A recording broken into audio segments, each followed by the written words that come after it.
Hello there. Hello, everyone. Welcome to Talking EFL. I am Rodrigo Correia, and today I have a very special guest with us. He's a teacher trainer, and he also advocates for equity when it comes to non-native and native teachers of English. So we are here today with Marek. I'm not sure if I pronounce it right, but Marek, welcome to Talking FL. Hello. Thank you. Thanks for a very warm welcome. You almost got it right, but I'm sure I would have mispronounced your last name as well. So yeah, well, you were very close. It's Kiczkowiak. Kiczkowiak. Yeah. Kiczkowiak. Sorry about that. That's okay. Well, Marek, first of all, thank you very much for joining us. Okay, you are very welcome. We started, we posted some stories yesterday, and then we got a few questions. But before we talk about those questions, I would like to start by asking you if you have any idea, where does this come from? Where does the idea of a native teacher, regardless of the language, a native teacher would be a better teacher than a non-native one? Where does this come from? I think it's something that's intuitively possible. Our gut feeling perhaps will tell us that a native speaker teacher will be a better teacher. I mean, if you wanted to learn Chinese, Rodrigo, and somebody asked you, do you prefer a teacher from China or a teacher from Poland? I think immediately most of us would say, well, I think I would prefer a teacher from China. So there is something immediately plausible, I think, about that idea. And as with any other isms such as sexism or racism, it's also based on a lot of discourses or beliefs that further support this idea, as in sexism, for example, that men are somehow superior to women, or racism, that other races are better than others. There are a lot of beliefs which are, repeated so many times that they sort of become common knowledge or accepted truth, if you will. And then they are further sort of visible in things that we do in daily life, sort of what sociologists would call social practices. So when we look at native speakerism, the ideology of native speakerism, you have certain beliefs such as native speakers have better pronunciation, for example. And as a result, as a student, you will be able to acquire that pronunciation, which we know is rather a myth. Another one is, for example, that native speakers know the culture and that it's necessary to learn the native speaker culture in order to become proficient in English. And therefore, only a native speaker can teach you that culture because they have intuitive knowledge of that culture. And there are many other myths which were very well debunked over 25 years ago now by Philipson, but they are still very much around. And they are, if you go on social media, I'm sure some of the viewers will have seen comments like that on social media very frequently. I hear them at conferences as well. So these beliefs are very embedded in English language teaching, but also in the wider public. And then they are visible as well and further sort of reinforced in social practices or things that we do. So let's say if we come back to the belief that native speakers have better pronunciation, then that's clearly visible in course books, for example, where for a long time course books have been dominated by recordings of standard, slightly idealized native speaker pronunciation. As teachers, we have tended, for example, to emphasize teaching standard native speaker pronunciation and kind of look down on foreign accents. So altogether, any ideology is reinforced and sort of made to seem like it's common sense and normal by beliefs and then by practices, which are very deeply ingrained and are very difficult to tackle, if we are to be honest. Yeah, yes, it is for sure. And then lots of other things come. And then I have a question here from J Rod, and he mentions difference in payment, for example. Mm-hmm. And I think that this is a consequence of what you were saying. If I understand that a native teacher is somehow better than a non-native one, there will be that difference. Do you have any data regarding to that? Like,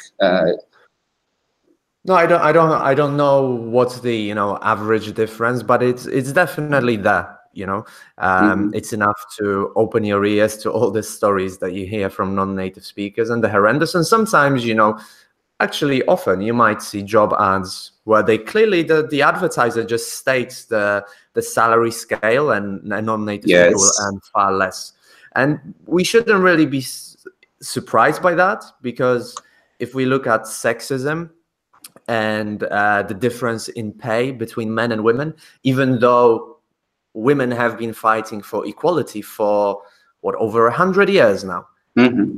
It's the situation is still, in many countries, it's still dire, even in countries which we would consider as, you know, very developed and sophisticated. Women still earn far less. So and the same unfortunate principle is visible with native and non-native speakers, where schools simply pay a non-native speaker less.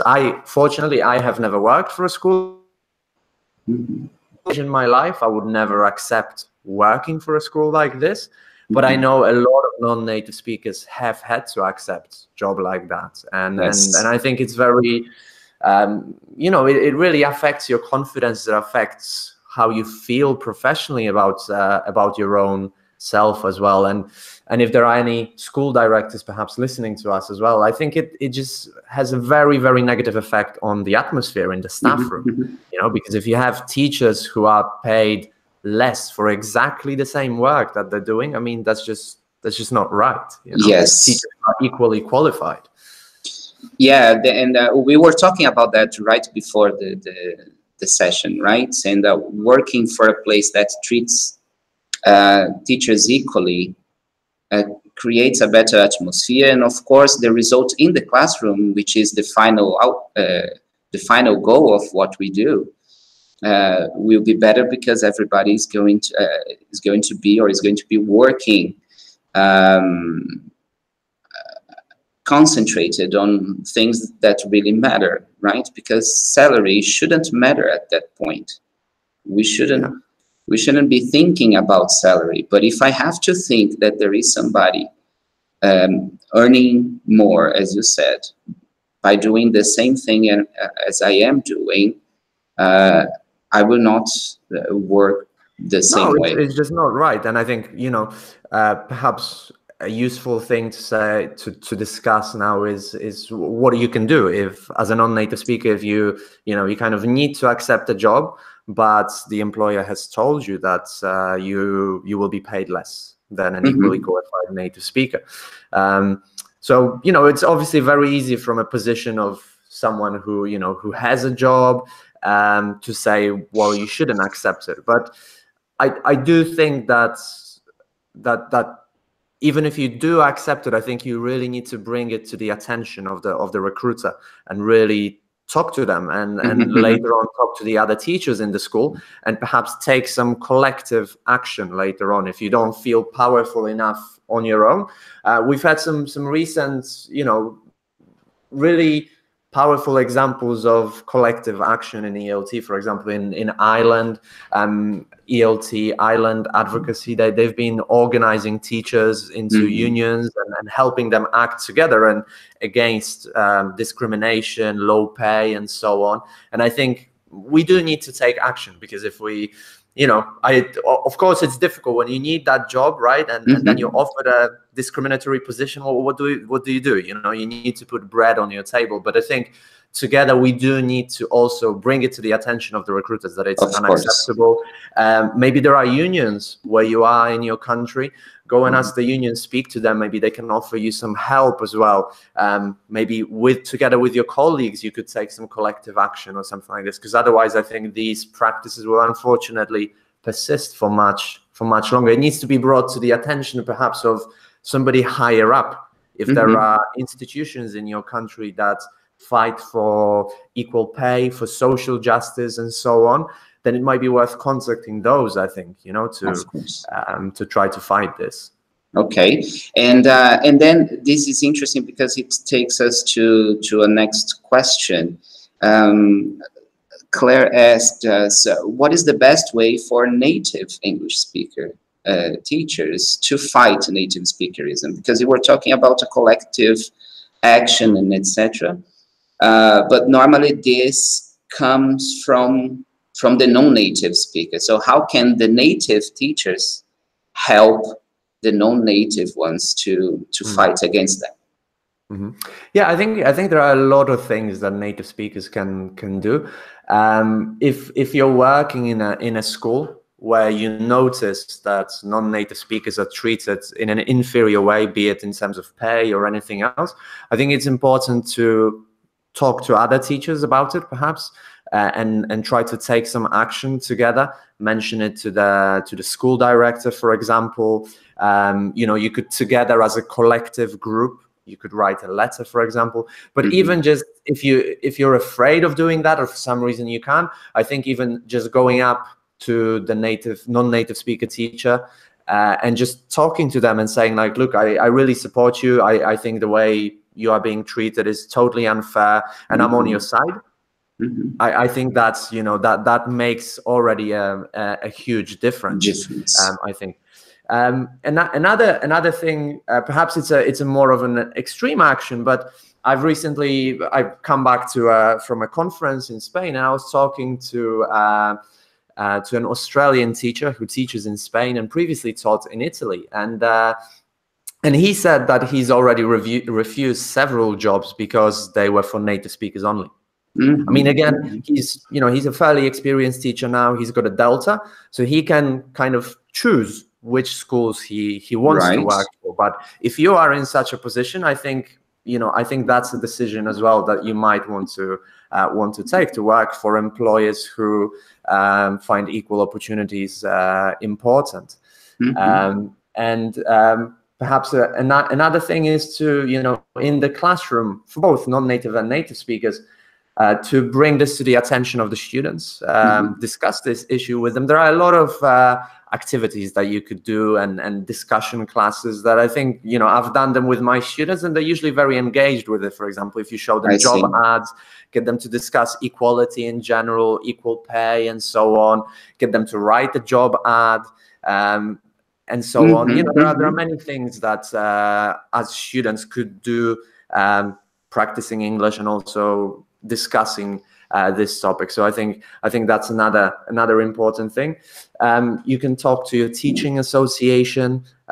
You could give a workshop in your school on the topic, for example. You could write a blog post. So I think there's quite a few things that you can do, and I do think that coming from a native speaker, I think it does have, you know, some power, because a lot of us non-native speakers feel like perhaps native speakers don't care, maybe because they are in a privileged position, so obviously they benefit from it. So I think, you know, it can really help us boost our confidence, morale, and so on. And yeah, it's only by working together, I think, that we can try and tackle this. Yeah, and it's interesting because you were talking about the classroom, like doing activities in the classroom. And then there is a question here about from Ricardo Barros, and this is really, really interesting because the student is the ultimate goal, right? Like having students to learn and etc. But then you were talking about giving or doing some activities in class, like trying to see if the students somehow change their perception. Ricardo is asking, how can we change the students' perception that a native speaker teacher is better? So these might be one of the suggestions, right? But do you have any other thing like that we can do, like to try to change this view from the student? Yeah, sure. I think there are many things that as a teacher you can do in the classroom. That's the question, right? What you can do as a teacher in the classroom. Yeah. So I think the first step is to raise awareness in different ways of different aspects. One of these aspects is, for example, equal recruitment policies. So to give you a very quick idea, you could show students, for example, you could first get students to brainstorm skills and qualities of a good English teacher in their opinion, right? Fantastic. Or imagine you run a language school. And you can hire any sort of English teachers you want. What would you list in a job ad, for example? And then they list things, and then they can compare it against sample job ads that you show them. And then you can move on to discussing equality, whether it's okay or not to ask for native, non-native speaker teachers. You could then get them to write a job ad, and so on. Another important thing to discuss is, for example, the issue of having an accent and so on. I actually have a lesson plan on TEFL Equity Advocates blog about do you have an accent around a YouTube video that I think is great. Discussing this with students is very important. And another set of issues that I think you can do in the classroom relates more to how we teach English. So, for example, previously I mentioned that still a lot of published materials is based on standard native speaker accents, and often the non-native speakers are recorded by British or American actors. And so I think it's really important to bring in a wide variety of recordings to your classrooms, especially of the ones that your students are likely to listen to. So that they start realizing that successful English users don't necessarily equal just native speakers, that there are plenty of successful English users all around the world, like you, like me, and like many of the listeners today, probably. So you can do that. You can also, if you look at published materials, when, for example, a listening material is used to practice some language, inevitably this listening material will be by a native speaker. Right? Yeah. So this reinforces the idea that you have to imitate a native speaker in order to be successful, right? And I think we need to introduce models of successful non-native speakers that can serve as valid models of pronunciation, some grammar, some language, to break this pattern. I think that's another really important aspect. Yet another thing is, for example, looking at how we teach or introduce culture in our classes.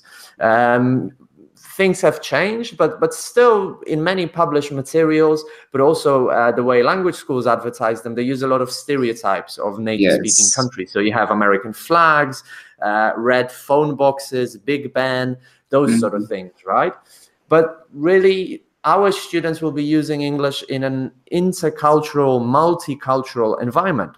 Good. So what we need to emphasize is a variety of different cultures, and also avoid cultural stereotyping, and look at how our students can effectively use English in intercultural encounters. So teach them intercultural skills, for example, right? So these are just a couple of things sort of off the top of my head. If people are interested in specific activities and so on, one place that I would direct you is my blog, TEFLEquityadvocates.com. There are also courses on TEFLEquityacademy.com where I explore these ideas in more detail and give you and you get practical lesson plans and so on. And the recent book that I co-authored as well, Teaching English as a Lingua Franca, a lot of that is detailed there again with practical activities. Sales pitch finished. No, fantastic. I will actually put the links afterwards, not only for your blog, but for TEFL Academy, and also for the book. If you give me a link that directs to your book, we can put here in the description of the video afterwards. Okay. Absolutely, and yeah, I do think I can't emphasize it more how how important I think it is what we do in the classroom. Because if we come back to the start of this conversation, when I talked about the beliefs and the practices that support the ideology of native speakerism, this is precisely that. What we do in the classroom reflects what we believe in, and then this further either reinforces native speakerism or can help try to, you know, chip away slowly at those beliefs and try to break them. So it is really, really important. Yes, they are. Yes, they are. Then I would like to talk to you just a bit, because there is a question here, and I think it's important, because here in Brazil, as I told you in the beginning, I cannot compare to other countries. I haven't worked abroad, but here this is still too strong. And then some teachers, they do study a lot, they get qualification and etc., and it still is difficult for them. I have a question here from Marcio, and he's asking about the chances of a Brazilian ELT professional work as an English teacher in an English-speaking country. Is that different from like a Polish teacher, or? But let's try to answer Marcio. How would I think the only, you know, the only thing that could possibly not allow you to work in an English-speaking country as a Brazilian would be visa issues. I don't know whether there are any visa restrictions, because being from the EU, well, now after Brexit, God knows what's going to happen. But for the time being, for another 6 weeks, being from the EU, whether you're Polish, Spanish, or Irish, you can just go to the UK and work there. And actually, perhaps counterintuitively, working in the UK or working in Ireland, finding a job there is much easier than finding a job in Spain or in Italy, because most of the schools there don't really care where you're from. And another good thing about the UK and also about Ireland, I think, is that they have a lot of language schools, which in the summer, in our summer, which is June, July, August, hire literally thousands of new teachers, because they have students coming in for the summer. So normally a school might have 10 teachers. In the summer, they might have 30 teachers. So it's also applying for a summer job like this allows you to get your foot in the door and get the first chance to work there. It's quite easy actually to find a job in a summer school there. I don't really know what it's like in the US.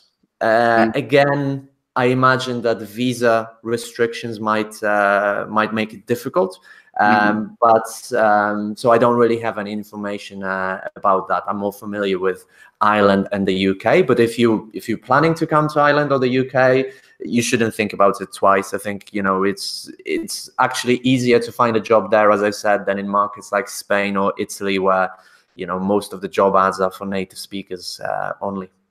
Okay. Good.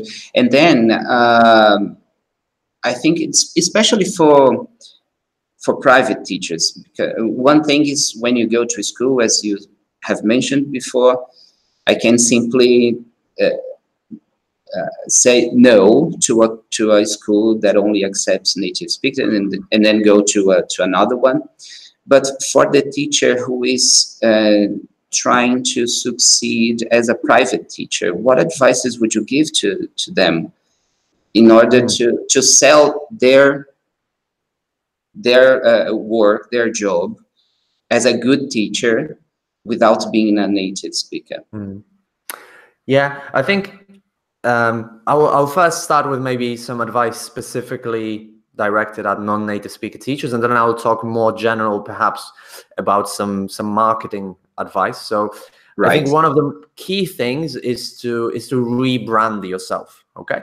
And talk about yourself as a multilingual English teacher, bilingual English teacher, because this is really who you are. You are not a non-teacher. You are a bilingual or multilingual user of English, and you need to talk about that. You need to emphasize your advantages, your skills, your qualities, rather than your non-nativeness. You can use yourself, for example, as a role model to motivate students. So you can use that as well in your sales pitch, that, for example, your language learning experience will allow you to understand the client's problems, to better tailor the course to their needs, and so on, right? To motivate them, to empathize with them. There are so many things that you could use there to sell your services, I think. And you know, for example, I just started a new course in academic writing here, and very often when I start a new course with a new group of students, I tell them, you know, up front that my name is, you know, Marek, and I come from Poland. And then I give them a little spiel about how I, you know, also went through exactly the same problems that they are going through, right? English is not my first language. I had to learn English. Then I had to learn how to write academic papers. I had to learn how to present in English. I had to learn how to understand academic jargon and academic papers. And you know, I've recently completed a PhD. I've published in academic journals as well. So I understand exactly what you're going through, and I'll try to use that experience to help you. And I'm confident that, you know, if I've been able to make it, then I'm sure you will be able to succeed. And I think there's nothing more powerful and more motivating than someone who has achieved what you're trying to achieve, coming exactly from the same perspective, right? Yes. I mean, if you go to the gym, I don't know if you go to the gym, but I do here often. And whenever I get a trainer who's, you know, who clearly hasn't exercised in a long time, let's put it like this, I'm a bit suspicious, because I mean, I don't expect a gym trainer, you know, to be big and super fit, but I do expect them to exercise regularly, you know. Yes. Yeah, and to have tried themselves the activities that they actually prescribing me, you know. Obviously they need qualifications, they need a master's degree in physical education to know the theory, but I think it's really important that they have tried this exercise that they've just prescribed me, and they have some personal experience with that. I find that much more motivating than somebody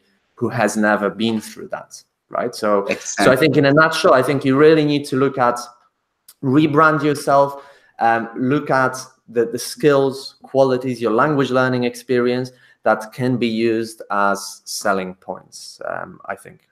Brilliant. Yes, understanding, I think for the students to understand that you have shared the same struggle or shared the same experiences, it's obviously a good starting point. Okay, so I can trust that guy because he has been there. So I think it makes everything you do in the classroom more believable. Let's say if you tell your students that I think you should study vocabulary like this, I mean, if you have actually studied it yourself and you've learned 1, 2, or however many foreign languages, and it's much more believable, you know, that this actually works, right?